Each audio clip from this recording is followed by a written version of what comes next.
Good morning. You listen to FloorDaily.net, and I'm Kemp Harr. This morning, my guest is John Wu, the president and CEO of Novalis. John, how you doing?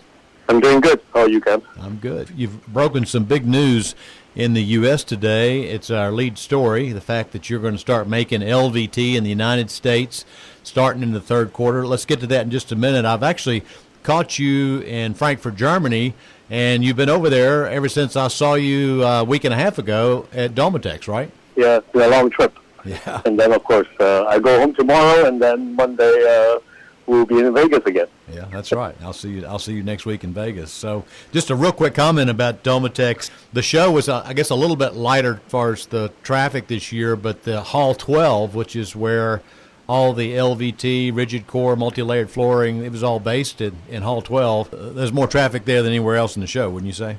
I agree. Yeah, Hall 12 is really where everything is happening. Again, LVT seems to be leading the momentum here. I guess you were probably on a shopping spree over there, and now we know maybe some of the things you were doing, because to build this facility in the Dalton area, you're going to need some equipment. Let's get to that news. You're going to spend $30 million on a project in the Dalton, Georgia area to build out a facility that by the third quarter you'll be making LVT here in the United States.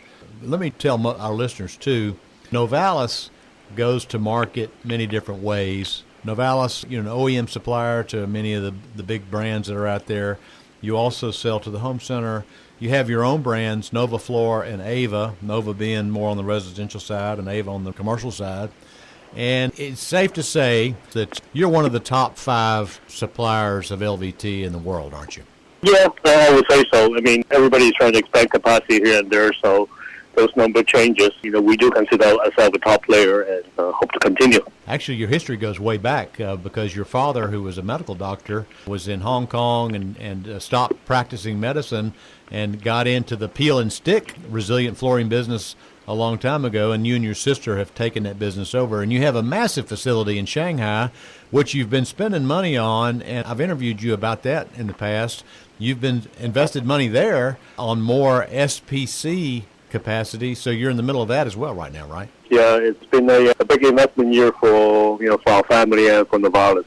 So, but then you'll see the growth of LVT and rigid core category. We want to make sure we can service our customers properly and be able to capture the market as well. So, I think we're making some of the right decisions for investing. Yeah. So, what drove this decision to make it here? We've always had U.S. manufacturing in mind. If you remember, you and I spoke about it. Yes. Probably 5 years ago. But the category is changing so fast. So in hindsight, it was kind of a blessing that we did not make a commitment then. Yeah. Because a few years later, SPC is now dominating the market. Rigid core is dominating the market. Yeah. So I think we feel like the time is right now. Despite the tariff exclusion relief here going on. Mm-hmm. That having U.S. manufacturing base is still a very important step for us as a company. We pride ourselves as a global company, but until 2020, we still only have a China footprint. Mm-hmm. So this will really take our company into a global level in terms of manufacturing. So we look forward to seeing that happening. In the meantime, many of the great things that can be developed for LVT are still happening in China, so we will not stop investing in China either. One comment about those tariffs. I mean, there's been an exemption granted, but that expires in August, and this thing's going to be up and running in the third quarter. So it sounds like it's going to be a very strategic and sound investment. What type of LVT will you be making here? It's rigid core based, more SPC than WPC, okay. Because we still see growth more in SPC than WPC today. Yeah. I think the future is bright. We have a good client base in U.S., and with the U.S. manufacturing, we can service most of our customers much better now. Mm-hmm. Now, where is this facility going to be in Dalton? Exit 328. We have a lot of friendly neighbors.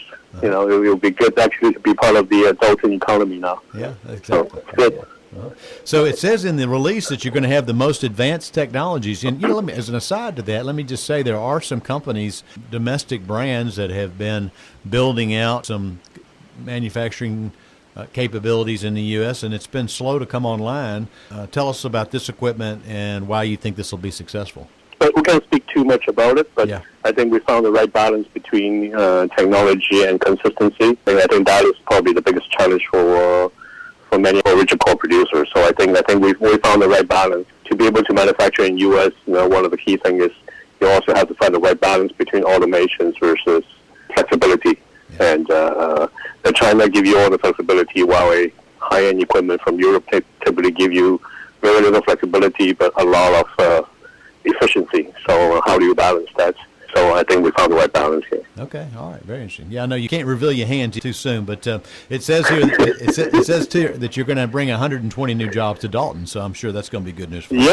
Yeah, all right. We're very excited. We've been selling the U.S. market for so many years, and now for the first time, we can add not only sales and service jobs, but also manufacturing jobs. Yeah, I think that's very important for us as a company to continue to support the U.S. economy as well. Yeah. And so, like, as I mentioned at the beginning, you come to the market many different ways. This capacity that you're bringing online, will that be focused in one area or just across all the avenues to the market? All avenues. We have a few specific products we're developing that we hope to capture specific markets. But at the same time, the line is there to all our clients in different ways, and whoever can really truly benefit from a U.S. manufacturing, I think that's the most important one to surface first. All right, John, well, I appreciate you spending time with us, and congratulations on this news today. Look forward to seeing you next week at Surfaces. Again, been talking to John Wu, the president and CEO of Novalis, and you've been listening to Kemp Harr and FloorDaily.net.